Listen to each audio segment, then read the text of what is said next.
Hi, and welcome to my first ever devlog. In this series, I hope to show off a top-down 2D tile game my team and I are working on, which doesn't really have a name yet, but revolves around Japan's Edo period, as you play as a newly trained samurai. We're currently developing the game in Unity, programmed in C#, and we really just started a few weeks or a little longer ago. Though we're still working on the plot and many of the game's concepts, so far we've implemented just a few of the core game mechanics, of which include movement, basic character animations, a few tile maps, a main menu, and begun work on an enemy module. So the first thing we began with was some of the basic tile maps. We started work on some generic edges, fillers, and corners, which were essentially just dirt, grass, and stone.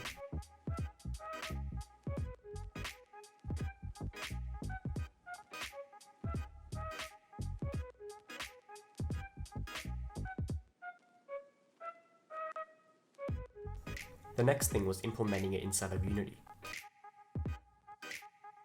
As I had never created a 2D top-down game before, and I have the mental capacity of a 5-year-old, it took me numerous inefficient hours, but I eventually figured it out. I quickly threw together a sample room just to see what things may look like, and began work on some edge colliders so that our player wouldn't just walk through walls.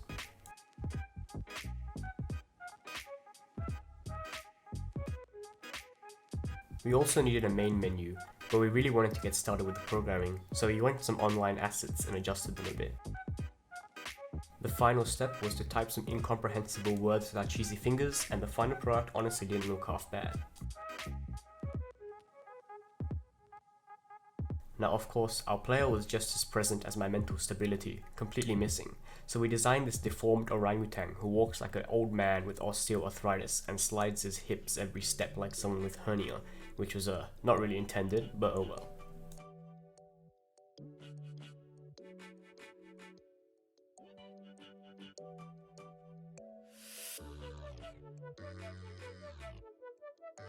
And after slamming our hands on the keyboard like 3-year-olds some more, in hopes to program some movement, we had a controllable player.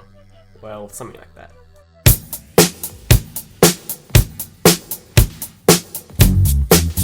So I decided that the current game place was really messy and unorganized and just a pain to handle, so I created a new place which had a much more organized structure. And I also felt it would be cool to implement a sneaking mechanism for the player, which didn't really take much effort and didn't look too bad either.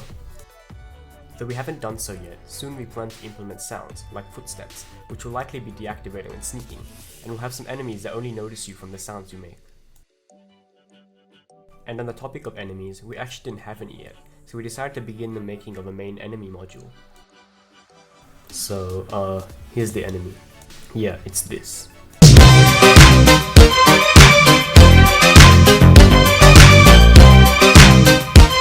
Very original. Totally an enemy.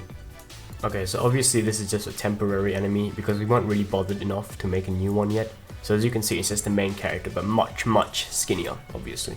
And at this point, for some reason, like my brain on Monday mornings, the movement just stopped working. I'm not sure why, I didn't really change anything, and the console didn't help me much either. All of the scripts were present and assigned in the inspector, and I didn't really get around to fixing it within this time frame, but didn't affect the game too much. We gave the enemy some movement and programmed it to follow the player around like a creep and do damage to the player every 3 seconds, which works, take my word for it, but I can't really show you that much considering I can't move around, though I can approach a static character, and the sprites also completely just broke. And finally, we programmed the left click attack, but again, the sprites didn't work, which I think is related to the scripts not working, so I'll take a look at that soon.